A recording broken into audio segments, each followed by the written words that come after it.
Pemirsa, jangan lupa subscribe YouTube channel Official iNews dan nyalakan loncengnya.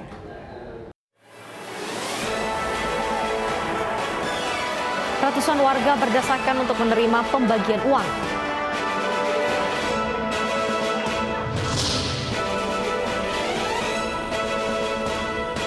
Evakuasi kernet truk yang menabrak pohon berlangsung dramatis.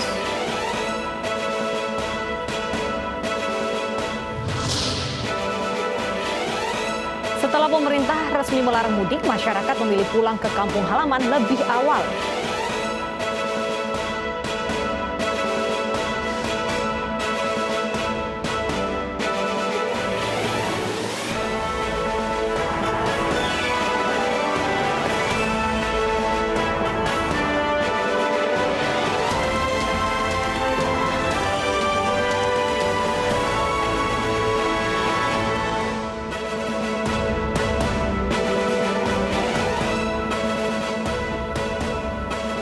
Selamat siang pemirsa, apa kabar Anda di akhir pekan ini? Senang sekali saya Yoson Purba kembali hadir untuk memberikan informasi menarik di hari Sabtu ini. Dan saya tidak sendiri pemirsa karena ada rekan saya Bernadetta Ginting yang akan menyampaikan informasi pertama.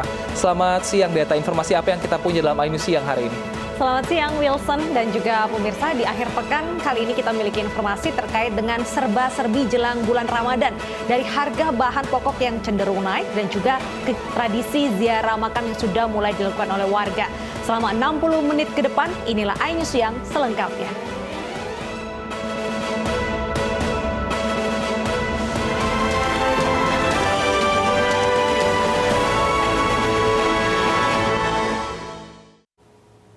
Kita awali informasi siang hari ini dari Aceh. Warga di Pidijaya Aceh berbondong-bondong ke kantor bupati untuk menerima uang megang.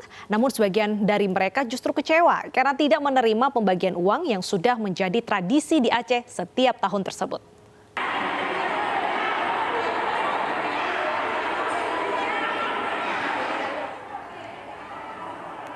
Ratusan warga berbondong-bondong ke kantor bupati Pidijaya Aceh untuk menerima uang megang.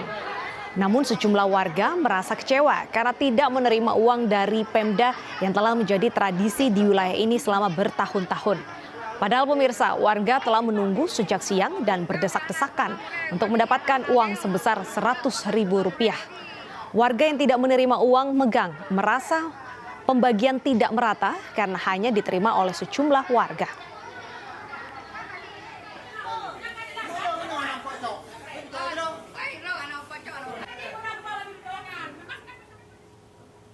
Pemirsa, seorang kernet terjepit kabin truk akibat kecelakaan tunggal yang dialaminya. Korban berhasil diselamatkan setelah tim SAR memotong kabin kendaraan.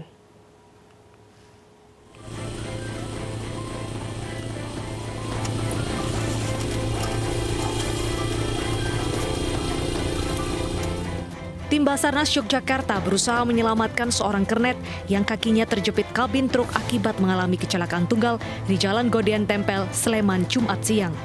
Proses evakuasi dilakukan dengan sangat hati-hati agar tidak semakin membahayakan posisi korban. Kabin truk juga dipotong agar bisa membebaskan korban yang terjepit. Kecelakaan ini dipicu sopir yang tak mampu mengendalikan laju kendaraan sehingga menabrak pohon di tepi jalan.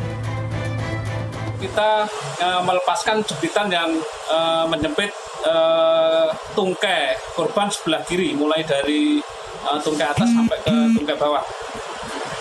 Untuk kemudian secara penanganan medis tahap pertama kita lakukan menstabilisasi korban, kita cek korban dalam kondisi sadar, nafas dan nadinya ada. Korban selamat dilarikan ke Rumah Sakit PKU Muhammadiyah Gamping.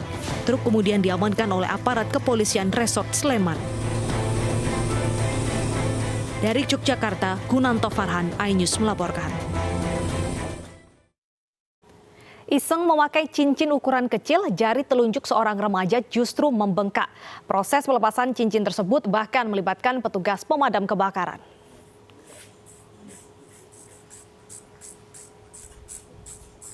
Jika biasanya petugas pemadam kebakaran berjibaku memadamkan api, kali ini petugas Damkar Sidoarjo, Jawa Timur malah sibuk memotong cincin logam di jari telunjuk Firman. Remaja ini iseng memasukkan cincin kecil ke jari telunjuk kanannya. Saat ingin dibuka, ternyata cincin tersangkut dan tidak bisa lepas. Jari Firman pun membengkak. Keluarga korban segera membawanya ke kantor damkar setempat untuk meminta pertolongan.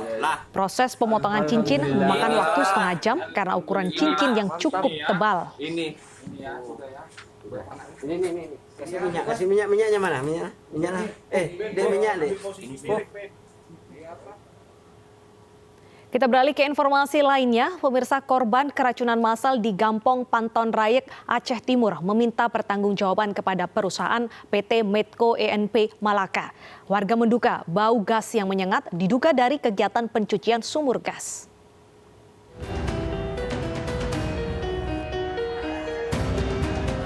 Korban keracunan gas di Aceh Timur terus bertambah. Hingga hari ini tercatat 64 warga dirawat di Puskesmas Banda Alam, 2 warga menjalani perawatan serius di ruang ICU, serta 13 warga lainnya dirujuk ke RSUD Zubir Mahmud dan Zainal Abidin Banda Aceh. Warga menilai pihak perusahaan lalai dalam menjalankan prosedur operasional. Bau gas menyengat diduga berasal dari kegiatan pencucian sumur gas. Bau busuk yang tercium seperti telur busuk dan semakin lama baunya seperti karet terbakar membuat puluhan warga mengalami pusing dan mual. Ataupun dari Medco, mereka menghimbau kepada masyarakat ataupun mereka membuat SOP pekerjaan seperti ada detektor, alarm untuk urgent, kan? Bahwasanya ada kecelakaan ataupun segala macam yang di luar kendali mereka. Ini sangat disayangkan mereka tidak bekerja di atas SOP mereka. Masalah menyelamatkan nyawa manusia ini yang dulu, setelah itu baru nanti akan kita bicarakan yang lain.